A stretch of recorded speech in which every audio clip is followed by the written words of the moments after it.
மாஜி ஹீரோயின் மேனகாவின் மகள் கீர்த்தி சுரேஷ். மலையாளத்தில் குழந்தை நட்சத்திரமாக நடித்து வந்த கீர்த்தி கீதாஞ்சலி படத்தின் மூலம் ஹீரோயின் ஆனார்.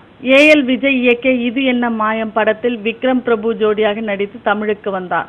இது என்ன மாயம் சரியாக ஓடவில்லை என்றாலும் அதன் பிறகு அவர் நடித்த ரஜினி முருகன் படம் வெற்றி பெற பிஸியான நடிகாகிவிட்டார். எல்லா முன்னணி ஹீரோக்களும் கீர்த்தி சுரேஷுக்கு ஓகே சொல்கிறார்கள். சமீபத்தில் வெளிவந்த தொடரை ரெமோ படத்தில் கீர்த்தியின் நடிப்பு பேசப்பட்டது. தெலுங்கு சினிமாவிலும் முன்னணி நடிகையாகிவிட்டார். தற்போது விஜயுடன் பைரவா, பாபி சிம்காவுடன் பாம்பு சட்டை, சூர்யாவுடன் தானா சேர்ந்த கூட்டம் படங்களில் நடிக்கிறார். கீர்த்தி சுரேஷுக்கு 24ஆம் பிறந்த நாள். ரெமோ படத்தின் வெற்றி விழாவில் பங்கேற்க சிவகார்த்திகேயனுடன் ஆஸ்திரேலியா சென்றுள்ள கீர்த்தி அங்கேயே தனது பிறந்த நாளை கொண்டாடினார். கீர்த்தி அம்மா மேனகா சிவகார்த்திகேயன் முன்னிலையில் கேக் வெட்டி ஊட்டி மகிழ்ந்தார். இந்தியா திரும்பியதும் நெருங்கிய நண்பர்களுக்கு விருந்து கொடுக்க முடிவு செய்திருக்கிறாராம் கீர்த்தி. மேலும் சினிமா தகவல்களுக்கு கீழே உள்ள சப்ஸ்கிரைப் பட்டனை அழுத்தவும்.